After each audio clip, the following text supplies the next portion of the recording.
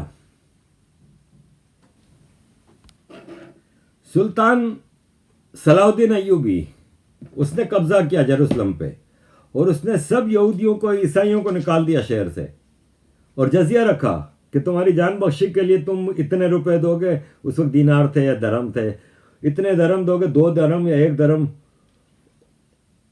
تو شہر چھوڑ کے چلے جاؤ. جان بخشی کی تھی. پھر یہودیوں کو نکالا گیا. پھر انگریز آیا، انگریز نے قبضہ کیا یروشلم پہ، تو انگریز نے پھر یہودیوں کو اجازت دی واپس اسرائیل کی طرف آنے کی. انگریز کا دور چلتا رہا جس میں یہودی، عیسائی، مسلمان سب وہاں پہ رہتے تھے. یہودیوں کے لیے کھلا وہ تھا کہ آپ وہاں پہ جا کے آباد ہو سکتے ہیں پوری دنیا سے. اب آتا ہے جنگ عظیم، second world war. Second world war کے بعد جب انگریز نے اپنی کالونیز کو ڈی کالونائز کیا، تو جو 2 موسٹ امپورٹنٹ ایریا تھے اس کے انٹرسٹ میں، آسٹریلیا کو انہوں نے گورا کر لیا تھا، کینیڈا امریکہ کو گورا کر لیا تھا، ساؤتھ افریقہ میں لیٹ 90s تک گوروں کا رول رہا. ان ایریاز کی ان کو فکر نہیں تھی. انگریز کو فکر تھی ایک ساؤتھ ایشیا کی، ایک مڈل ایسٹ کی. مڈل ایسٹ ایک طرح سے پورا ان کے قبضے میں تھا. انہوں نے اس کو توڑا، اوٹومن امپائر سے چھین کے مکہ مدینہ، نجد کے بادشاہ عبدالعزیز، جن کے سسر شیخ وہاب تھے، جن کے نام پہ وہابی فرقہ بنائے، انہوں نے چھرے لے کے، ایک ہاتھ میں قرآن ایک ہاتھ میں چھرے لے کے مکہ اور مدینہ میں آئے، والی مکہ کا قتل کیا. وہاں پہ سارے مسلمانوں کو قتل کر کے یہ شہزادہ سلمان کے باپ عبدالعزیز نے 1935 یہ شاہ فیصل، شاہ فہد، شاہ خالد، سلطان عبداللہ اور یہ سلمان، یہ سب اس وقت ینگ لڑکے تھے اور یہ سب آئے تھے لڑنے کے لیے. اور حجاج جو صوبہ تھا جس میں مکہ مدینہ جدہ تھا، وہ انہوں نے فتح کیا. اور شرقی صوبہ جو ہے یہاں پہ دیران، دمام، تخبہ، وہ انہوں نے فتح کیا اور پورا ایک سعودی عرب اسٹیٹ بنائی. لارنس آف عربیہ پڑھ لیں، آپ کو پتہ چل جائے گا کس طرح انگریز نے وہاں پہ ایک عرب حکومت بنائی. انگریز کو پتہ چل گیا تھا کہ یہاں پہ ہیں تیل کے کنویں.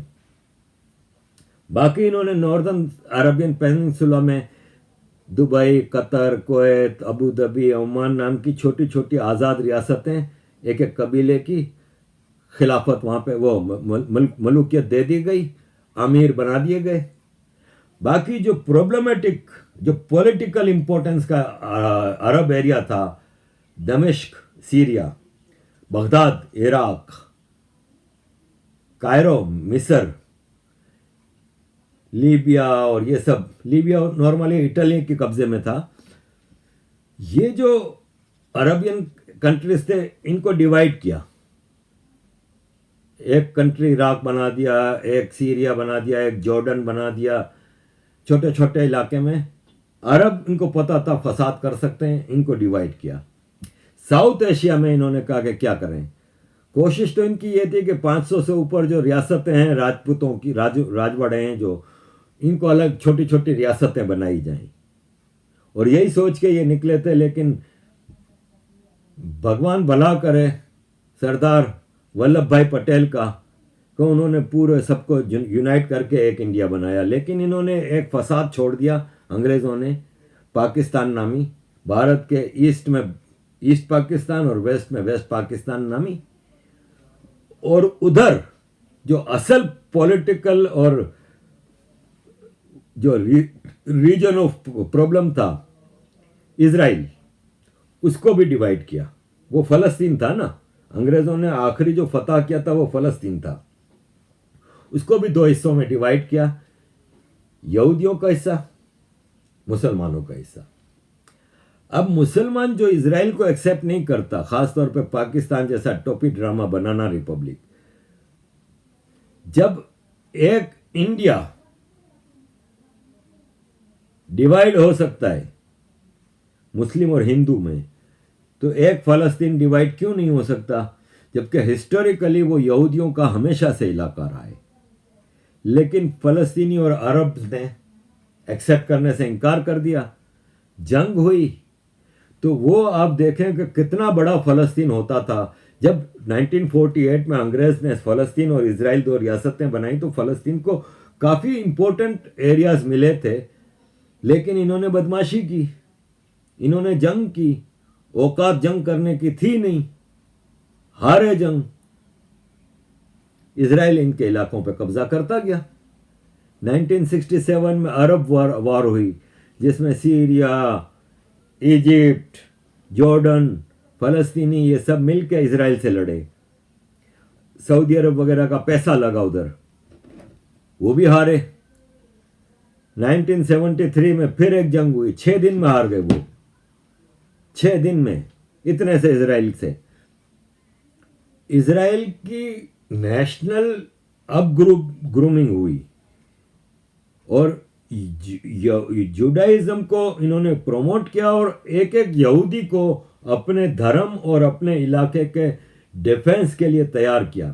وہی جو میں انڈیا کے لوگوں کو کہتا ہوں کہ آپ کو سیکھنا ہوگا ادھر سے، اتنے سے یہودی ہیں لیکن کس طرح دفاع کرتے ہیں، یہ انڈیا کے لوگوں کو کرنا ہوگا۔ خیر، یہ لڑتے رہے، پی ایل او بنائی، Palestinian liberation organisation, Yasser Arafat اس کے صدر بنے، ٹیررسٹ ڈکلیئر ہوئے، لیکن مسلمان ان کی آؤ بھگت کرتے رہے، سب کچھ ہوا۔ آخر یاسر عرفات اور باقی پیلسٹینین لیڈرز کو احساس ہو گیا کہ بہتر ہے کہ اب جو تھوڑا بہت بھی بچا ہے فلسطین وہ لے لو اور سیز فائر کرو۔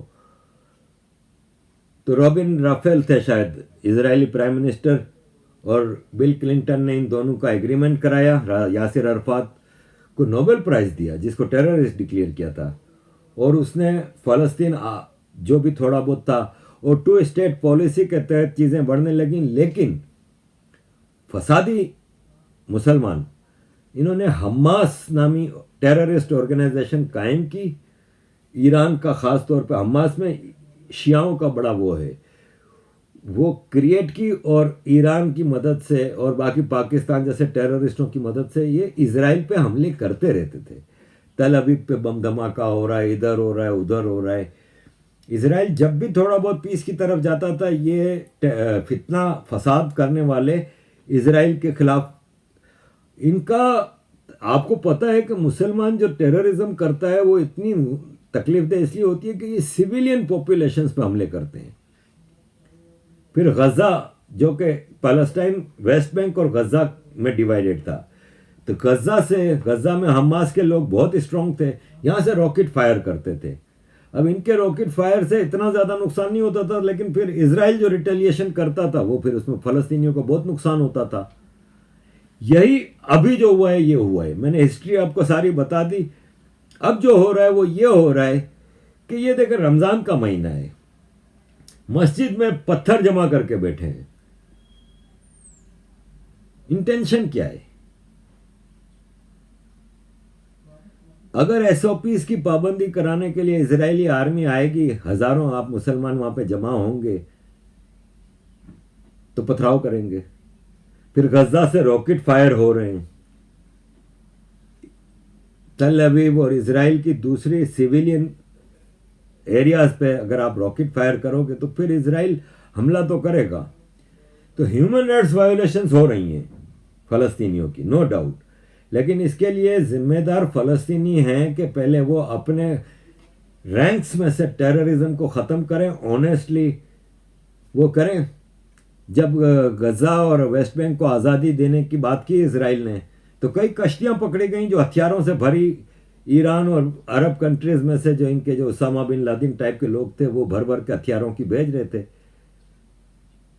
تو دیکھیں ون سائیڈڈ کبھی بھی نہیں ہوگا پھر۔ تو میں سمجھتا ہوں کہ اسرائیل جو کر رہا ہے وہ اپنا رائٹ ٹو سیلف ڈیفense ہے، اور امن کی طرف کوشش کرنے کے لیے فلسطینیوں کو پہلے ٹیررزم کا راستہ چھوڑنا ہوگا۔ بچہ بچہ وہاں پہ جب پتھراؤ کرے گا، ایک ایک بچے کو آپ یہ نفرت کا پاٹ پڑھا کے بڑا کرو گے، جیسے بھارت میں غزوہ ہند آپ کے بچے کے دماغ میں، مسلمان کے بچے کے دماغ میں ڈالا جاتا ہے، ویسے وہاں پہ یہودیوں سے نفرت، اور ہر بچے کو اس کی زندگی کا مقصد یہودی مارنا ہے سکھائیں گے، تو پھر یو کین ناٹ اچیو پیس. تو میں سمجھتا ہوں کہ اسرائیل کے ایگزسٹنس کو قبول کرنا ہوگا. آج دنیا کا سارا مسلمان اسرائیل کا محتاج ہے، یہودیوں کا محتاج ہے. یہودیوں کی بنائی ہوئی دوائیاں استعمال کر رہے ہیں، یہودیوں کی بنائی ہوئی سارے انوینشنز استعمال کر رہے ہیں اپنے اپنے ملک میں، لیکن اسرائیل کو قبول نہیں کریں گے. اور سب سے بڑا ڈرامہ اس میں یہ پاکستان ہے، جو بنانا ریپبلک، جس کے پاسپورٹ پہ لکھا ہوتا ہے کہ وی ڈونٹ ریکگنائز اسرائیل. یہاں پہ ایک ہے ترکی. ترکی کا یہ جو کیا گالی دوں میں سالے کو، طیب اردگان، یہ فساد ہے، سب سے بڑا فساد. یہ ترکی کی سب سے زیادہ ٹریڈنگ اسرائیل کے ساتھ ہو رہی ہے، لیکن یہ باقی مسلمانوں کو کیا میسج دے رہا ہے؟ اسرائیل از اے ٹیررسٹ، اسرائیل سے تعلقات نہیں رکھو. خود ہی ترکی کے سب سے زیادہ تعلقات ہیں اسرائیل کے ساتھ. تم لوگ مقابلہ کرنے کی ہمت نہیں رکھتے، اور ٹریڈنگ بھی کر رہے ہو، دوسری طرف وہ بھی ڈرامے کر رہے ہو. دوسرا جو نیگیٹو کردار ہے وہ مسلم آؤٹ آف عرب کی ہے. معمولی مثال دیتا ہوں، عمران خان فوراً ٹویٹ کرتا ہے کہ اسرائیل ٹیررسٹ حملے کر رہا ہے فلسطین پہ، لیکن جب بھی اسے کسی جرنلسٹ نے پوچھا ہے کہ چائنا میں مسلمانوں پہ ظلم ہو رہا ہے، I don't know about it. تمہیں سب کا پتا ہے، یہ نہیں پتا چائنا میں کیا ہو رہا ہے. کیسے بولے گا؟ خود بلوچستان میں مظالم کی انتہا کی ہوئی ہے، خود پختون ایریاز میں پختونوں کو مار رہا ہے. اس پہ ملالہ یوسفزئی، جس کا پیٹ میں درد ہو رہا ہے فلسطینیوں کے لیے، اس نے کبھی پختونوں کے مرنے پہ کبھی اس نے یہ جو شاہانہ زندگی گزار رہی ہے نا ملالہ اور اس کا ڈرامہ باپ، ملالہ کے باپ بڑا شاطر آدمی ہے، اس نے بڑے فائدے اٹھائے ہیں اپنی بیٹی کے نام پہ. اتنا شاطر آدمی ہے یہ، آئی ایس آئی کے پیرول پہ ہے، 100% آئی ایس آئی کے ڈکٹیشن پہ چلتے ہیں یہ فیملی. اس نے آج تک اپنے پختون یوسفزئی قبیلوں کے اوپر جو حملے ہو رہے ہیں، جو مارا جا رہا ہے، بندے غائب ہو رہے ہیں، ان کی عورتوں کے گھروں میں گھس گھس کے جو پاکستان آرمی کر رہی ہے، ایک ٹویٹ نہیں کی.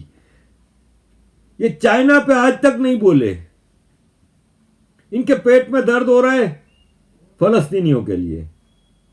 جیسے آپ کی ایرانہ ایوب، چائنیز وائرس نے بھارت میں تباہی مچائی ہے، جس کا ذمہ دار مودی جی کو ٹھہرا رہی ہیں. چائنا پہ نہیں بولیں گی، کیونکہ مائی باپ ہے نا چائنا کے، تو پیسے پہ ان کے سارے کام چلتے ہیں.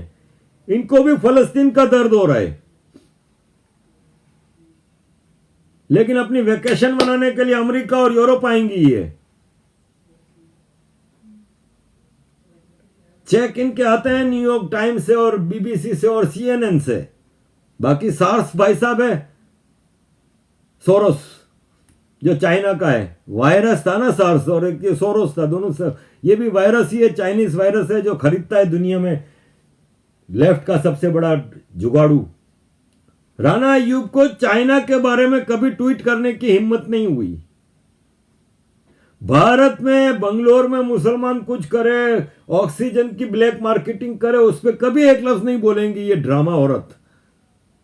تو اس ٹائپ کے مسلمان بھی اصل پرابلم ہے، جو مسلمانوں کو بھڑکاتے رہتے ہیں. ایک ہی راستہ ہے فلسطینیوں کے لیے، چپ چاپ آنےسٹ پیس ایگریمنٹ کریں اسرائیل کے ساتھ، ورنہ جو تھوڑا بہت بھی فلسطین بچا ہے وہ بھی ختم ہو جائے گا. گولان کی پہاڑیاں سیریا سے قبضہ کر لیا تھا 67 کی جنگ میں، بڑی کوشش کی، واپس نہیں دیا. لڑکے نہیں حاصل کر سکتے. انور سادات ایجپشین پریسیڈنٹ نے 1970s اینڈ 70s میں یہ فیصلہ کر لیا تھا، اور اس نے فوراً اسرائیل کے ساتھ اپنے تعلقات بحال کر لیے. تو اسرائیل نے نہر سویز کے پاس جو ایریا مصر کے قبضہ کیے تھے واپس کر دیے. اور آج تک مصر نے اسرائیل کے ساتھ اپنا پیس ایگریمنٹ کو قائم رکھا ہے. یہی راستہ رہ گیا ہے. جارڈن نے بھی اپنا پیس ایگریمنٹ قائم کر لیا ہے. ایون دبئی نے قائم کر لیا اسرائیل کے ساتھ. سعودی عرب آہستہ آہستہ بڑھ رہا ہے. تو فلسطینیوں کے لیے بھی بہتر یہی ہے کہ اپنے بچوں کو ٹیررزم کی طرف لے جانے کے بجائے ڈیولپمنٹ کی طرف لے کے آئیں تو ہی بہتر ہوگا. تو عزیز دوستوں، یہ جو اسرائیل کا مسئلہ ہے، یروشلم میں جو ہو رہا ہے، یہ پیور ٹیررزم ہے اور اس کے جواب میں اسرائیل کا ریٹیلیشن ہے. اور پھر ٹیررزم جب ہوتی ہے تو اس کے ریٹیلیشن میں پھر ہیومن رائٹس وائیولیشن تو ہوتی ہیں. تو یہ ہے جی میرا تجزیہ یروشلم پہ. مجھے میرے مسلمان بھائی بڑی گالیاں دیں گے، لیکن اگر ان میں تھوڑی بھی ٹپڑ ہے، تھوڑی بھی غیرت ہے، شرم ہے، حیا ہے، تو ذرا اسٹڈی کر لیں نیوٹرل ہو کے کیس کو. سب پتہ چل جائے گا کہ کون کتنے پانی میں ہے. تھینک یو ویری مچ عزیز دوستوں. آپ کا سپورٹ بہت ضروری ہے جو کہ مجھے کیپ گوئنگ رکھتا ہے. تھینک یو ویری مچ عزیز دوستوں. Keep supporting. جے ہند، جے شری رام، وندے ماترم.